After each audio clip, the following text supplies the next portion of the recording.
Hello everyone, I'm Force McFreelava, and this is Speedplay France and Hearts of Iron 4 number 18. We left off basically charging forward in Africa. I know it was recommended not to actually press too far in Africa since it basically gives the Allies a front to put their troops on instead of areas that are vitally important. And there is some truth to that. However, as long as we encircle their forces and just destroy them without taking too many losses, we can lower the number of divisions they have in the field in total. And since Africa is tremendous, we'll probably still have an open theater to fight on. At any rate, though, so we aren't really going to be trying too hard to press forward in Africa. Mainly, though, just try to keep the initiative and maybe shorten the front a little bit, although I know that is kind of a bad idea. We're also going to go ahead and use a decent number of forces in order to launch a new invasion of the British Isles, since we have had a little while to go ahead and create new air forces. So we're going to go ahead, and we have something like maybe 6,000 fighters. We haven't really been using them except in northern France, where the British don't seem to be actually attacking us. So it's lucky in the sense that we haven't really had too much trouble defending ourselves. We are going to try to make a push for the English Channel again, though. If we can defeat the British, then the Allies are basically defeated, because it means we'll be able to defeat everyone else as well. At any rate, though, we are also pressing forward in India, facing some weirdly stiff resistance in a lot of areas, other places not so much. Generally just trying to keep the offensives going, though. You maybe will have noticed that we aren't attacking in Japan. We're not really going to deal with the Japanese until the Allies are pushed out of at least the rubber-producing areas.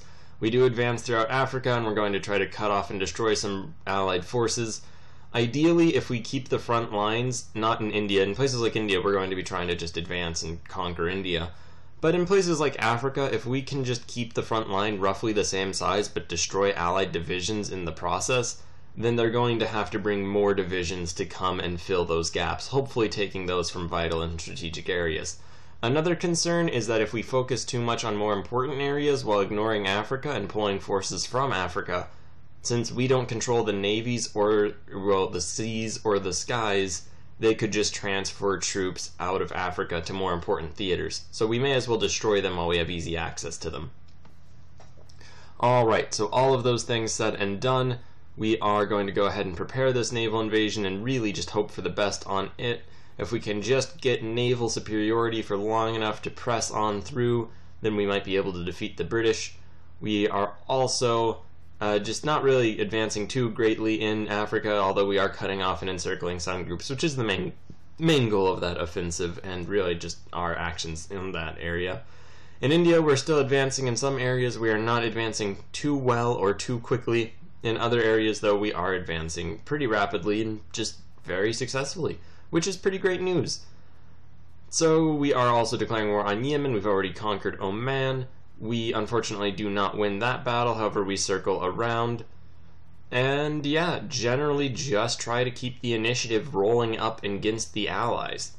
The Japanese, we're just kind of letting do their own thing, since really I don't think they're capable of doing all that much, maybe pressing us back in Siberia, but otherwise just bleeding the Allies white, which is really what we're trying to do, so no reason to hurt them. In Africa, we're still advancing, and the reason that was suggested not to advance into Africa, other than the fact that it'll make the Allies put troops in more important theaters once they're all kicked out of Africa, is that Africa doesn't have anything. And that's very true. And sadly, even India, which does have quite a bit of resources, doesn't have all of them. We are still advancing where we do have front lines against the Allies, almost quite frankly just because where else are we going to advance and what else are we going to do? Once we press through India, though, then we can work on getting rubber. We need rubber desperately if we're going to win this war, as it's vital for air forces. We are making a push to make our air force hopefully conquer the British Isles in just a little bit, and we're really going to see how that will work. If we get air superiority over the British or English Channel, then we can hopefully move forward. It's red, though, so that's not really working ideally.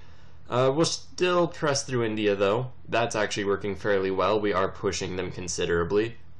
Yemen went ahead and capitulated, so we can move those forces into Africa, just to shore up our front line. That's one of the reasons I want to shorten the actual length of the front, is because I don't actually believe we have enough troops to man the whole thing as it is right now. Otherwise, though, we are still advancing in India, and I don't think we're really desperately in need of reinforcements on this front. Now, there are areas where they are able to defend against us, however, we still are able to just encircle them. We do have one unit trapped far behind enemy lines, which is far less than ideal, and Indian resistance is stiffening up, which is also considerably less than ideal. Luckily, we are still encircling more British forces in less important theaters, which is, you know, kind of good and bad. It's obviously very good that we're encircling them and fighting them and knocking them back, but not so great that it's in very unimportant territories. And that unit might be trapped behind enemy lines to the extent that it won't be able to be saved. We are sending forces over in order to attempt a rescue, and also just trying to take over whatever territories are available for us to conquer in the Indian subcontinent. Really just the general goal of that being to hopefully force them to capitulate before that poor armored unit gets destroyed. We aren't even producing any more armored units. Luckily, our manpower situation seems to have calmed down. We're not really losing any more manpower. I think we dipped to almost below 200,000, maybe just 250,000 or something along those lines.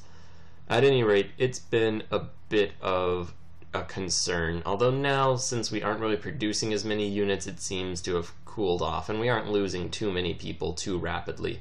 Although we are losing a lot of people fairly quickly. So yeah, we aren't doing great. We did just lose that armored group, which is going to just permanently weaken us if we never reinforce it, or rebuild it, or build new groups. Hopefully, though, we can manage to make that a very costly victory for the Allies, and for every unit of ours that's destroyed, we can hopefully destroy several of theirs, mainly through encirclements. Unfortunately, some of our groups did kind of get out of position just in the attempt to replenish that one unit and ended up getting encircled themselves. We're going to really try to break them free. And the Indian subcontinent is now in majority French hands, which is great news. We are also just still pressing against the British and allies in general in Africa, which will hopefully distract more of their forces as the situation deteriorates. In India, we are facing incredibly stiff British resistance all of a sudden over in this pocket near, I believe, Bengal. And in Africa, we're managing to press through since their lines are also not fully complete, and hopefully we'll be able to just shorten the front line a little bit and just keep pressing forward. As satisfying personally as it would be to just destroy the whole African front and secure the entire continent, it is a very good point that if we do that, then they will just keep all of their new forces in their homelands, making them even more difficult to conquer. And we have had significant troubles conquering the British Isles thus far, so it isn't really something we want to invite. That being said, it would free up a lot of our units as well. So it's really a give and take. If we manage to get control over the seas and the airs, which we will be able to do once we conquer Southeast Asia and get all that rubber, then it might be worthwhile. Although, admittedly, we're going to have to deal with the Japanese, at least in China, before we can actually do that.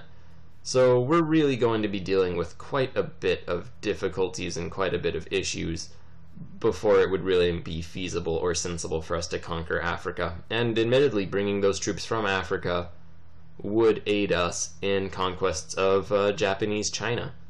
So really there's a give and a take to any option we may go for, and my whole philosophy on these wars thus far has just been, if we can attack and win, to attack and win, and that way, even if it does weaken our position in a larger scale sense, we are, in the short term, in a better position. We also do go ahead and just send all of these forces into the English Channel, the goal being to just dominate that thing as best we possibly can, and hopefully clear the way for this invasion. All of a sudden it's yellow, like contested, maybe even green navally, which is great. Yellow Air Force-wise, not as great. And a lot of our forces, air forces, are Fighter 2s and Fighter 1s. I assume that the British and Allied fighters are all going to be the most top-of-the-line things. So ideally we would have gone in with more superiority in numbers. Unfortunately, we no longer have the opportunity, so we're going to go ahead and just begin this naval invasion as soon as we can possibly do so. We are also still winning in India, still pressing forward basically everywhere. If we can just get this naval invasion to stick, Unfortunately, it looks as though 11 of our mechanized units are all going for the same province that is a port and is heavily defended. It looks like everything else was just bombed to death. And I don't believe we're actually going to win this the more it is prolonged. We do have 4 other divisions we can send elsewhere, although I don't know if they'll be able to do that in time. Luckily, the British forces in the Cape of... Is that the Cape? The Horn. There we go. The Horn of Africa are being defeated, so we are winning there against the British. Sadly, though, it looks as though we have to retreat our forces, and unfortunately, I give them an order that sends them in a different direction, and they lose another group. Hopefully they will actually land at that point, though. So, for all of those efforts, we lost 2 armored and 2 mechanized corps. Divisions, with no gains whatsoever. And we've also probably lost a significant amount of our air force for also no gains whatsoever. So that is rather depressing. Hopefully, though, we will secure the rubber facilities, not in this episode, but hopefully in the next. We go ahead and, for 1, just click through all of the reports. For 2, we're going to just clear up the Horn of Africa, and also just continue to clear up India, and really just do whatever damage we can to British forces and Allied forces everywhere in general. Nevertheless, though, it is a sad day for our French Empire. We lost the 3rd attempted naval invasion of Great Britain. At this point, no more half measures. The next invasion of the British Isles will be done with overwhelming aerial superiority. It's going to be done with overwhelming control over the seas. We are not going to give in or give up. We can make our first jet fighters.